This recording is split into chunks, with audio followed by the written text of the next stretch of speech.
አሁን ዛሬ በጣም ተቸግረናል። ይገርማችኋል። ሴቱ አሁን ምን ያደርጋሉ? አንዱ ሲጠይቃት አይሆንም ስትል፣ ዘለቀ ሲጠይቃት ከበደን ስትጠብቅ አይነ ጥላ ብዙዎች ነው እናቴ፣ አይነ ጥላ ብዙዎች። እድል የሚባል ነገር የለም።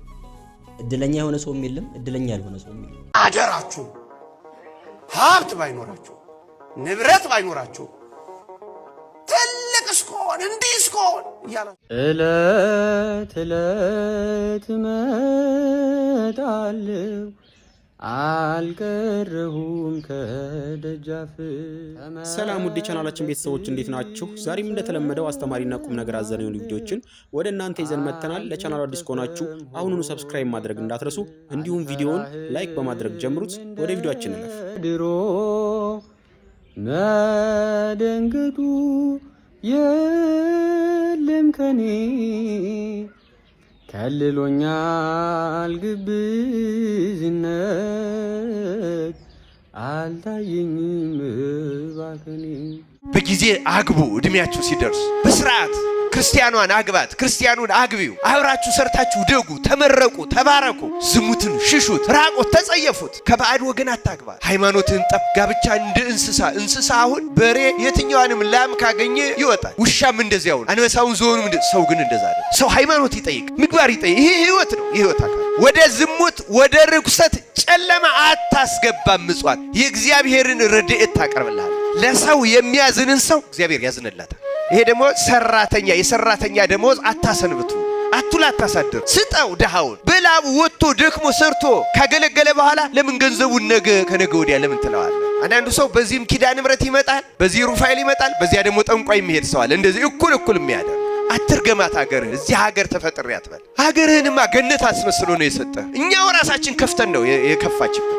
ደም አፈሰስንባት። መሬቱ እህል በረከት እንዳይሰጥ ከለከለ። ክፋት ዘራንባት። እሾህ አሜከላ ታብቅልብህ እንዳለው ለአዳም ዛሬም እሾህ አሜከላ የምትሆነው በኃጢአታችን ምክንያት ብቻ። እድል የሚባል ነገር የለም። እድለኛ የሆነ ሰውም የለም፣ እድለኛ ያልሆነ ሰውም የለም። የሆነው ሁሉ የሆነው በእግዚአብሔር ነው። ያልሆነው ሁሉ ያልሆነውም በእግዚአብሔር ነው። ሁሉ በእርሱ ሆነ፣ ሆኖም ሁሉ ያለ እርሱ የሆነ አንዳች የለም ይላል መጽሐፍ። በጣም ደስ ያሰኘሽ የወደድሽው ነገር የሆነልሽ እግዚአብሔር ስላደረገልሽ። የሚያሳዝነን ከህይወታችን ሊወጣልን ያልቻለው ነገርም የሆነብን እግዚአብሔር ስለፈቀደን፣ እድለኛ ስላልሆነን አይደለም፣ እድለኛ ስለሆነንም አይደለም። እድል አለ ብሎ ማመን ኑፋቂም ክደትም ነው። ምን ማለት መሰላችሁ? የሆነ ነገር እንዲሆን ወይም እንዳይሆን ማድረግ የሚችል ግዕዛን ያለው ማሰብ የሚችል ይሄ ነገር ይሁን ይሄ ነገር ደግሞ አይሁን ብሎ መወሰን የሚችል እድል የሚባል አካል የለም። እግዚአብሔር አምላክ አስቀድሞ የወሰነው ያስቀመጠው ጣፈንታ የሚባል ነገርም ደግሞ የለም። ነገር ግን እንደ መሻታችን ወይም እንደ ፍላጎታችን ብቻ ሳይሆን እግዚአብሔር አምላክ እንዳሰበው እሱ እንዳቀደልን እኛ እንድንኖር እንደሚፈልገው አድርጎ በግድ እኛ ያለኛ ፍቃድ ያለኛ ሐሳብ አይደለም የሚያኖረን። የኛ ምርጫ የኛ ድርሻ ይኖራል፣ የእግዚአብሔር ሐሳብም ደግሞ ይኖራል በመካከል። ከዛ ባለፈ ግን መጽሐፍ ቅዱስ ላይ በጣም በግልጽ ቋንቋ የተነገረን ነገር የሆነው ነገር ሁሉ በእግዚአብሔር እንደሆነ ነው። ለምሳሌ በኦሪት ዘጸአት ላይ ጌታችን ሲናገር ምዕራፍ 4 ከቁጥር 11 ላይ አፍን የፈጠርኩት እኔ አይደለሁም ወይ? ደንቆሮ ዲዳ ማደርገውስ እኔ አይደለሁም ወይ? ሰው እንዲናገር ወይም እንዳይናገር ክፉንም በጎንም ማድረግ እኔ አይደለሁም ወይ ይላል እግዚአብሔር አምላክ። ከእድል ጋር የተገናኘ ጉዳይ አይደለም ማለት ነው። እድል የሚለውን ቃል አለማወቃችንን ለመግለጽ የምንጠቀምበት ቃል ነው። ነገ እንትና የመምጣት እድሉ ሰፊ ነው ስንል እንትና የሚባል ሰው ይምጣ ወይስ አይምጣ የሚለው ነገር አላውቅም፣ ግን ሳስበው ይመጣ ይመስለኛል ለማለት ፈልገን ነው እንጂ የሆነ እድል የሚባል አካል መጥቶ እንትና እንዲመጣ ወይም እንዳይመጣ ያደርጋል ማለታችን አይደለም። ስለዚህ እድል እጣ ፈንታ የሚሉትን ቃላት የምንጠቀመው አለማወቃችንን አለመረዳታችንን ለመግለጽ ነው እንጂ ከዛ ያለፈ እርግጠኛ ሆነን ወይ የሆነ አካል እድል የሚባል አካል መጥቶ ነገር ያደርጋል ለማለት አስበን አይደለም። የሆነውን ነገር ሁሉ የሚያደርገው እግዚአብሔር አምላክ ነው። ምናልባት ጥያቄ ሊፈጠር ይችላል አይደል? ታዲያ ይሄ ሁሉ ክፉ ነገር ለምን ደረሰብኝ እግዚአብሔር እኮ ነው የሚያደርገው የሚል ጥያቄ ሊፈጠር ይችላል። ግን እንደዚያ ጥያቄዎችን እኛ መመለስ አንችልም።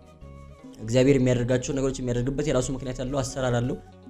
ጥያቄ የሆነብን አልፈታ ያለ ነገር ካለ በጸሎት በሱባኤ ወደ እግዚአብሔር ጸልዮ ወደ እግዚአብሔር ተማጽኖ መልስ ለማግኘት መሞከር ጥሩ ነው። ግን መልስ ባናገኝበትም እንኳን ግን እግዚአብሔር አምላክ ወዶ ፈቅዶ እንዳደረገው ማመንና መቀበል ያስፈልጋል እንጂ የሆነ እድለኛ ከመሆን ካለመሆን ጋር ጣፈንታዬ ነው ጣፈንታሽ አይደለም አይነት ሐሳብ ጋር ራስን ማጋፈጥ ወይም ማከራከር አያስፈልግም ማለት ነው። የሚሆነው ሁሉ የሚሆነው በእግዚአብሔር ነው።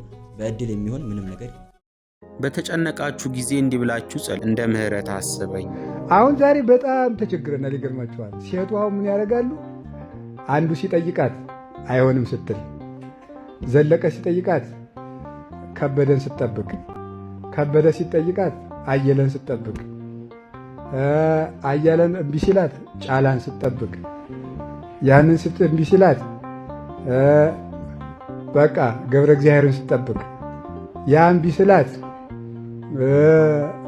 ማንን ስትጠብቅ ዘመን እንደዋዛ ያልፋል።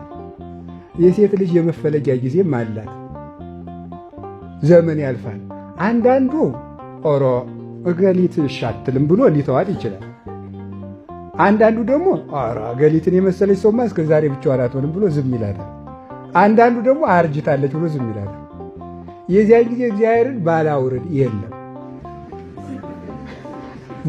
ዘመን አልፏል። ድሮ በአግባቡ ማወቅ ነው። አሁን በዚህ ጠንቋዮች ገቡና እንዲሁ አባቴ እንዲሁ ባል እንዲሁ ብሎኝ አይነ ጥላዞች ነው እናቴ፣ አይነ ጥላዞች እንዲሁ በጊዜ ብታገቡ ይሻላችሁ ነበር። ልክ አይነ ጥላዞች ነው እናቴ፣ አይነ ጥላው ነው አይዞሽ። እኔ እንደዚህ ምንም ውሸት። ዳዊትን ደግሞ ውዳሴ ማርያም ደግሞ ንስሐ አባትን አማክሮ በጊዜ መስመርን ማወቅ ይቻላል። አይነ ጥላዞ ነው እያሉ ህመንጓል ልልቅ ሰይጣን በክርስቶስ ልጆች ላይ ዳዊት እስከደገሙ ውዳሴ ማርያም እስከደገሙ ከቤተ ክርስቲያን እስካልተለዩ በክህነት ስልጣን ስር እስከኖሩ ወንጌልን እስከጸለዩ ድረስ ስልጣን የለው። ቤተ ክርስቲያን እስካለየናት ድረስ ሰይጣን በእግዚአብሔር ልጆች ላይ አቅም የለው እና በጊዜ ማግባት ይገባል። አደራችሁ ሀብት ባይኖራችሁ ንብረት ባይኖራችሁ ትልቅ እስከሆን እንዲህ እስከሆን እያላችሁ አጠብቁ። ትንሽ ነገር ካላችሁ መጋባትን እንዳትተው። ይሄ የምታወሩትን ነገር ተው። ሚስት እንደዚህ ባል እንደዚህ እኔ አልለውም። እንደዚህ መድረክ አይመጥነንም። እናንተ ኦርቶዶክሳውያን ይሄ የማስረሻን ወሬ እርሱት።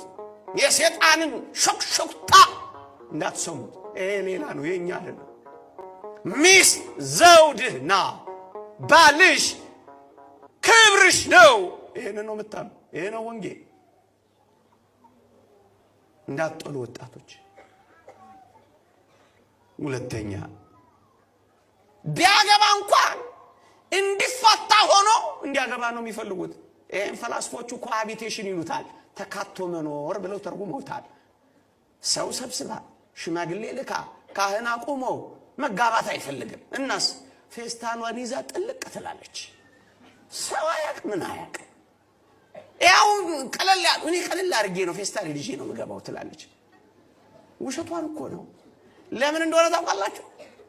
ትንሽ ካላማራት ሰውየው ፌስታሏን ይዛ አይደል የወጣቸው።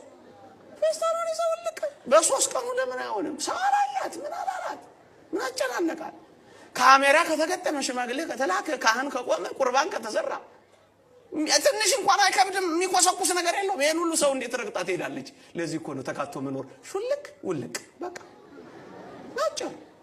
እንደዚህ እንዳታው